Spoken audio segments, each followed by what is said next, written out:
Okay, alright. Sang umaga, tanghali at gabi po sa ating lahat.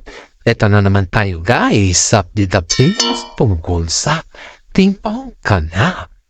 Okay guys ito yung interview nila Paula Veneno at saka si Kim Chiu mismo. Alam nyo guys, yung kwento dun sa My Love Will Disappear, nila Paula Veneno. Inaamin ni Kim Chiu na yung kwento ng kanyang buhay sa personal at saka dun sa kanyang role bilang isang sabi sa My Love Will Disappear ay iyan po ay nakakonekta pala sa kanyang sariling buhay. Ang ibig sabihin nun guys ay connected talaga. Kumbaga is nakarelate si Kim Chiu dun sa kanyang role. At saka siyempre naman guys, siyempre naman, siyempre naman, kahit naman siguro sino pag yung role mo dun ay konektado sa yung totoong buhay, kung ano yung nararamdaman mo or yung na-experience mo ba is, of course, tapos talaga yung luha mo dyan at kitang-kita naman natin guys na habang ini-interview si Kini ay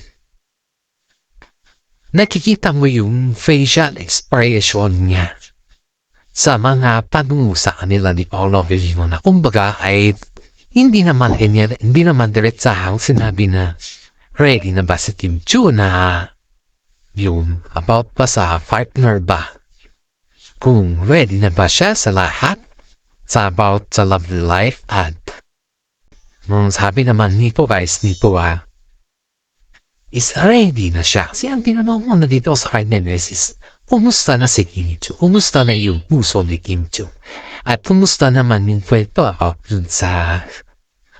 dun sa movie nilang pinapalabas ni Paula Veneno. Of course guys, ang tanong ng mga karamihan dito ay bakit si Kim Chiu ba ay seryoso na ba siyang pumasok sa bagong buhay or bagong jowa? Yan po yung katanungan ng isang reporter dito guys na hindi man walang pagkaalinlanad ba na tinanong ang Timpaw sa ganun. And of course, kahit naman siguro sino, hindi makapag-deny. Kahit sila, hindi na makapag-deny kasi nga, sabi nga ni Kim Chiu, nahanap na daw niya kanyang Mr. Right. At sino ba namang Mr. Right niya sa ngayon guys? Kundi, walang iba, kundi si Mr. Paolo Avellino. At yan po ay kasama niya po si Paolo dyan, si Mr. Right niya. Kita mo naman guys na muntik naman nadulas si Paolo. Ay pag ito, mga reporter na to gustong ini-interview si Paolo kasi nadudulas siya guys. Ang daming nagsasabi na kay Paolo daw galing lahat yung mga critic posts or kasi kaya ginagawan ng mga fans si Paolo ng mga critic posts kasi nga po tuwing may mga interview kasi sa kanya siya yung bumibigay si Paolo. Kahit sabihin ng mga management na wag kayo mabanggit na kung ano-ano na nang babli kung ano anik-anik dyan. Yun yung mga prangka ng mga management kay Paolo na habang siya ay ini-interview or tinatanong siya ng mga media. Halos kapag may mga media kasi guys, believe it or not, ang tinatanong talaga dyan is si Paula Veneno. Kasi alam naman kasi nila na si Paolo ay talagang nadudulas siya sa kanyang sariling bibig. At yun yung inaabangan ng mga media na kailangan nilang interviewin si Pao. Kasi si Paolo kasi, pagdignan natin, sometimes kahit sabihan siya ng media sabihan siya ng mga management niya na yung wag tayong mamangin kahit paano, ganun pa yung sabihin ng management. Pero pag iyan po ay yung on the spot man ng interview, wala na. Di sasabi na si Paolo. Kaya medyo love na love si Paolo Veneno. Gaya na naman sa interview nila, sabi niya, masaya ka ba pag tuwing kasama mo si Kimi? Yun po yung interview. Of course, masaya ako kasi siya yung palagi po kasama. Pag kasama mo yung mahal mo sa buhay, ay natural lang na masaya ka kasi siya na nagbibigay ng saya at kulay sa iyong buhay. So ano na naman to, Pao? Ano tong klaseng sagot dito? Sorry. I was so very happy na sa simpleng tanong nasagot mo ng tama. At sa mga simpleng tanong din yun, simpleng sagot mo, doon na rin namulat ang mga netizen or mga fans ninyo kung ano na talaga ang status ninyo. Kung ano na talaga yung status ninyo ni Kimi. And that is the real fact, guys, na yung pagsagot ni Paolo Avellino sa kanyang interview ay talaga nataranta si Kimi at biglang sinalo. Ito naman, seryosong sumagot, nagtatanong ng tao ng pa-joke, mamaya pagagalitan tayo. So ano yung ibig sabihin nun, guys, para sa inyo? Kasi, is it yung bang, kailan pa ba nila itabos sa mga fans nila? Kung ano na yung status nila dahil natatapos sila sa management? Kasi, yan yung mga tanong sa kanila, guys, na kung bakit they are keep on protecting somebody ba? Pinoprotektahan kasi nila yung tinatawag na privacy daw nila. Yan, ayun dito sa ating blends na sources, guys, Zian, sabi dito sa akin na kaya daw ayaw mo ng paiminin ng Kim Pao dahil may protocol daw sa showbiz na hanggat maaari protektahan daw nila yung kanilang mga sarili. Kasi nga, ang dami na daw ngayon ang mga love na naghihiwalay and then baka kasi isa na naman sila at sabihin na naman, tignan mo, walang katotohanan pala yung mga sinasabi nila. At yun daw yung pinapahiwating ng management nila dito. Pero, kahit na gano'n yung pinapahiwating ng management nila dito, guys, is ang mga fans nila nagtatanong kung ano talaga yung status.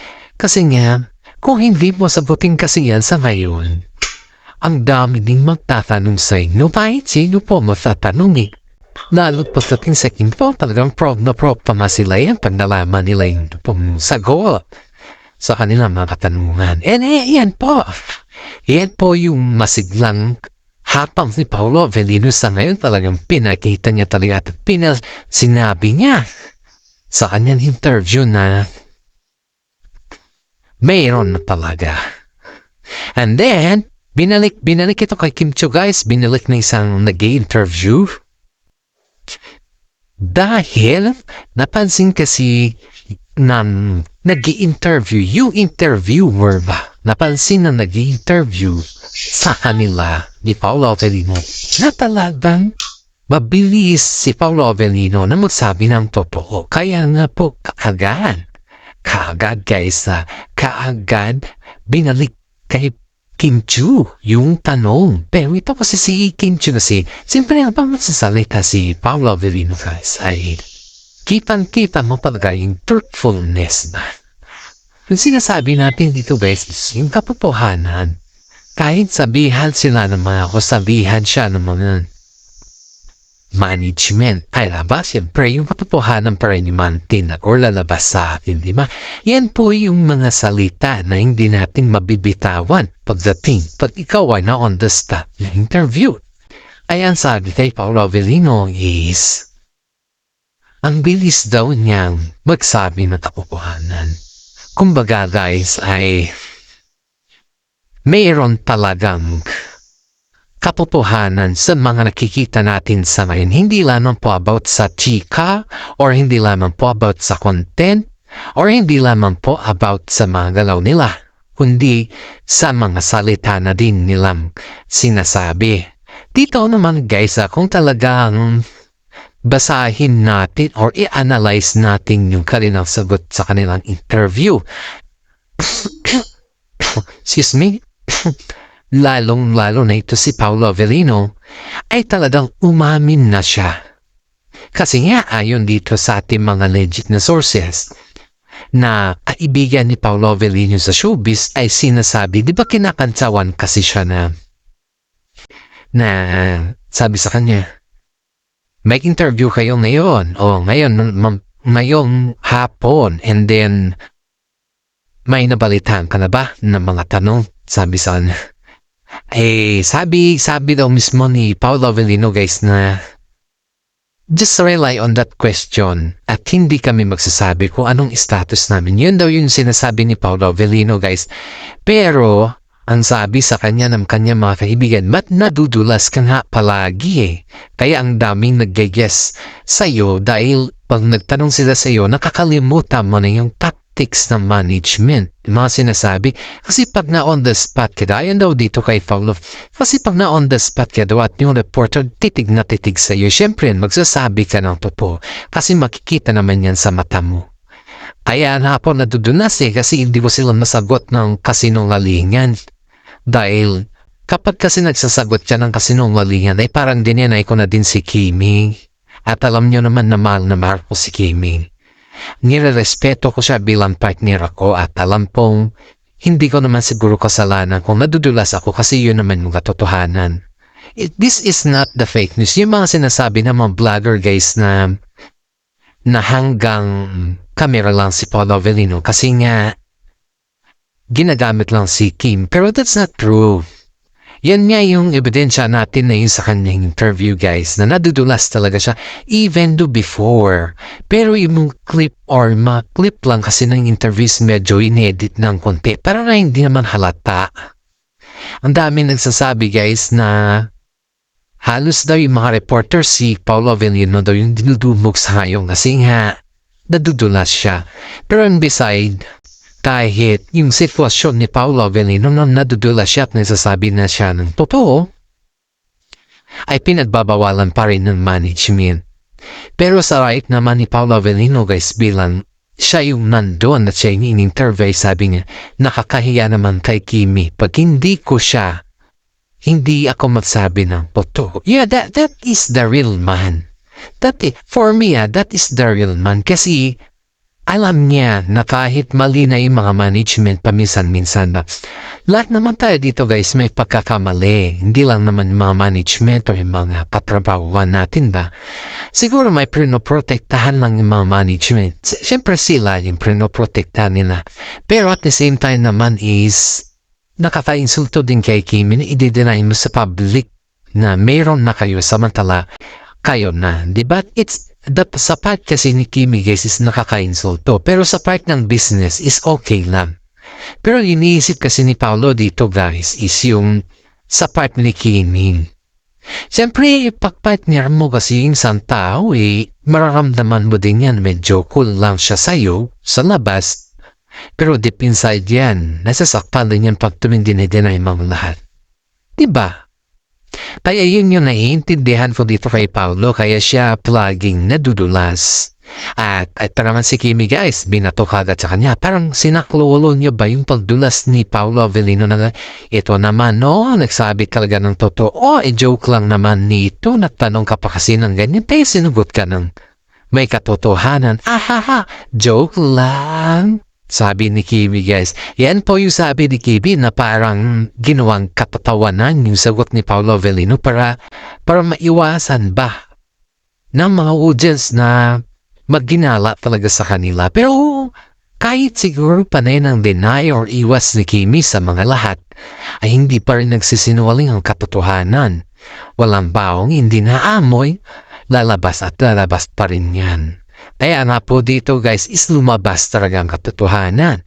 At ito pa, pinag-uusapan na may mga secret kwento kasi dito guys behind this na mga 5 pelikula nilang ata daw yung gawin nila Kim Chiu sa ngayon and then pag-usapan na yung about sa kanilang mga long table na. Hindi naman porque may long table na mag-retire na sila sa serbisyo sa bilang isang showbiz. Wala namang pinag-usapan na ganun guys. Kundi ang gusto lang nila is yung masettle na yung dalawa. At hindi ata ito guys private ay hindi ata ito public Ayon dito sa ating legit na sources kasi nasa tamang edad na daw ang Kim Pao at yung mami ni Paulo ay atat na magkaroon ng apo. Yan yung mga inaabangan natin dito dahil yung mami ni Paulo ay talagang todo depensa sa Kim Pao sa ngayon. At siyempre bilang isang nanay, pinapakita mo talaga yung kahalagahan ng mga anak sa iyo at respeto din. Kasi pinapakita din kasi ng Kim Pao na yung may respeto sila at maalaga sila sa mga magulang nila, lalo na itong si Paulo Avellino and also Kim Chiu guys. Kaya itong mami ni Paulo guys ay talagang tinodo daw yung kagustuhan na mag-usap na about sa long table pagdating sa Kim Pao. Pero siyempre guys, bilang ikaw yung nandyan sa posisyon na yan. Bilang ikaw ba, kahit naman siguro sino, pag yung pinag-uusapan ay about sa iyong anak. Siyempre, bilang isang nanay, magagalit ka kung ano-ano lang ang mga sinasabi ng mga iba sa iyong anak. Diba? Kaya ganyan din yung pakiramdam ng mami ni Paulo Avellino. Kaya gusto niya na talagang magkaroon ng settlement yung dalawa. Kasi iniiwasan niya daw dito guys, yung mga fake news. Dahil ang mga fake news kasi guys, paminsan-minsan nakakasakit yan sa damdamin ng ibang tao. At iyan yung iniiwasan ni mami ni Paulo Avellino. Kaya nga po, panay ng depensa niya sa mga sinasabi ng iba sa Kim Pao dahil ayaw niya makarinig ng mga kanyang mga anak ng mga fake news na galing sa kanila. At ngayon ay talagang voluntary daw yung mami ni Paulo Avellino na nagtanong sa side ni Kim Chiu kung may patutunguhan ba lahat ng pa rin ng mga ginagawa sa niyo. At yan ay isang ebidensya natin guys na ang mami ni Paulo talaga ay excited sa kaganapan sa kanila. Dahil kahit naman siguro sino, bilang isang nanay ba, sino ba naman ang makakalang ayaw mo sa isang tao? Kita mo naman kung anong progress meron si Paulo Avellino sa ngayon dahil kay Kim Chiu. Kaya nga po, sobrang proud ng mami ni Paulo kay Kim Chiu at botong-boto talaga. Dahil sa mga kaganapan sa ngayon sa kanila guys ay very welcome si Kim Chiu sa bahay nila Paulo Avellino. Kaya na po sinasabi dito na may mga tawagan daw sila na ganun daw. Kapag sila lang na dalawa guys, yun talaga yung tawagan nila. Pero pag yung may mga tao na din kasama nila, hindi sila nagtatawagan ng ganun. Dahil nga, ayaw nilang makantsawan sila dahil sa kanilang mga shoes ba na panay ng deny na hindi mo maintindihan. Yan yung mga salita nila kasi na fawang. Masakit man na yung bara bilang isang audience na nila ba, bilang isang fans na patinggan mo or marinig mo sa kanila na nagde-deny sila sa isa't isa, pero ang katotohanan ay lumalabas pa rin. Also, mami ni Paulo din po nagsabi na they are so very glad dahil hindi sila nagkaroon na makagaya nila noong naging kabataan pa sila. So, ibig sabihin ng guys ay talagang napakaswerte ni Paulo Avellino kay Kim Chiu. And this is for today guys. Sana nagustuhan ninyo yung ating content patungkol sa Kim Pao. Maraming salamat. At God bless po sa ating lahat.